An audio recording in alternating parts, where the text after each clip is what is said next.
রোজ রোজ একঘেয়েমি তরকারি খেয়ে বিরক্ত হয়ে গেছেন? তো আজকে আমার রেসিপিটা অন্যরকম। তো আজকে আমি আপনাদের সঙ্গে শেয়ার করতে চলেছি শশার ডালনার রেসিপি।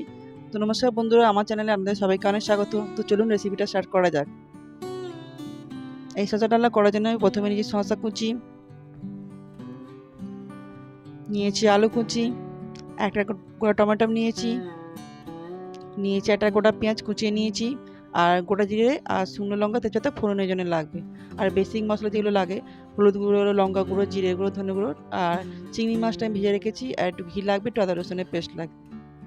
তো রেসিপিটা স্টার্ট করা যাক। তো প্রথমে আমি কড়াইতে তেল দিয়েছি, তেলটা গরম হয়ে গেছে। এবার আমি শশা কুচিগুলো দিয়ে ভালো করে ভেজে নেবো। তবে শশা কুচিগুলো দিয়ে ভাজার সময় নুন দেবেন না, নুন দিলে শশার জলটা বেরিয়ে যাবে।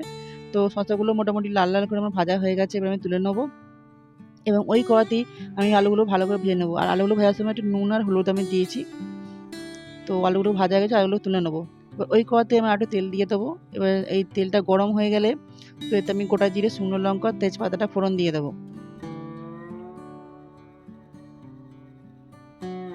এবার দিয়ে দেবো পেঁয়াজ কুচি, আর ভালো করে পেঁয়াজ কুচিগুলো লাল লাল করে ভেজে নেবো।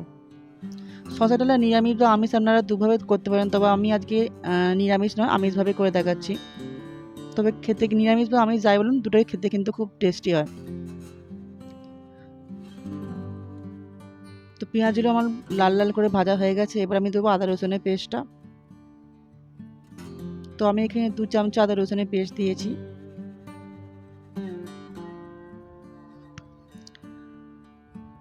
এর মশলাটাকে ভালোভাবে কষিয়ে নেবো।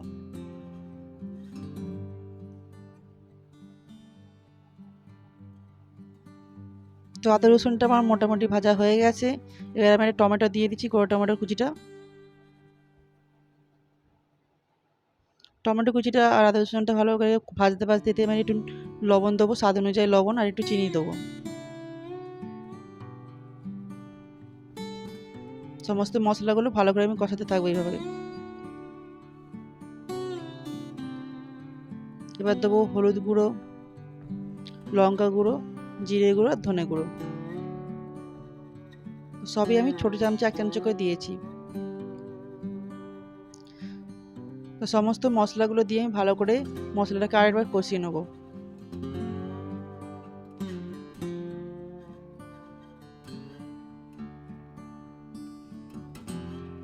তো মশলাটা আমার মোটামুটি কষানো হয়ে গেছে, এবার আমি ভেজে রাখা আলুগুলো দিয়ে দেবো।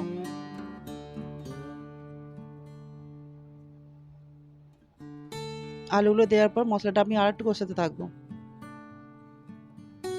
জাস্ট 2-4 মিনিট একটু কষিয়ে নেবেন, যেহেতু আলুগুলো এমনিতেই ভাজা আছে। তো মশলাটা আমার কষানো হয়ে গেছে, এবার আমি একটু জল ঢেলে দেবো। মোটামুটি আমি 1.5 কাপ মতো জল দিয়েছি। জল দিয়ে আলুগুলো সেদ্ধতে দেবো। তবে শসাটা এখন দেবো না, শসাটা আমি আলুটা হাফ সিদ্ধ হয়ে গেলে তারপর দেবো। তো ঢাকা দিয়ে মোটামুটি 10 মিনিট রেখেছি আমি। 10 মিনিট পরে আমি শসাগুলো দিয়ে দেবো। আলুটা মোটামুটি সিদ্ধ হয়ে এসছে। এবার শসাগুলো দিয়ে দেবো, তার সঙ্গে চিংড়ি মাছটা দিয়ে দেবো।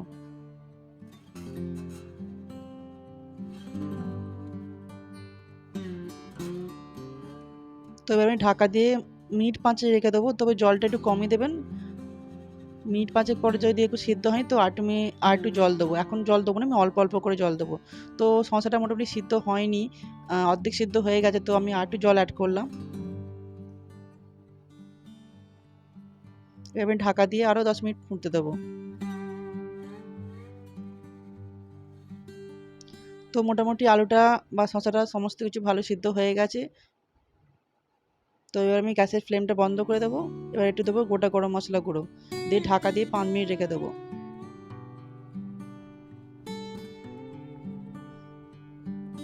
তো শসার ডালনা রেডি। তো আপনারা বাড়িতে করবেন, অবশ্যই টেস্টফুল হয়, খুবই খেতে টেস্টফুল হয়।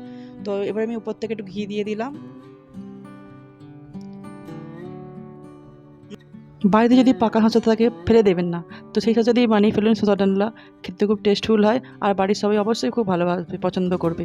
তো আজকের রেসিপিটা কেমন হলো আমাকে অবশ্যই কমেন্ট করে জানাবেন। আর এর নতুন নতুন রেসিপি পাওয়ার জন্য আমার চ্যানেলটাকে লাইক সাবস্ক্রাইব অবশ্যই করবেন।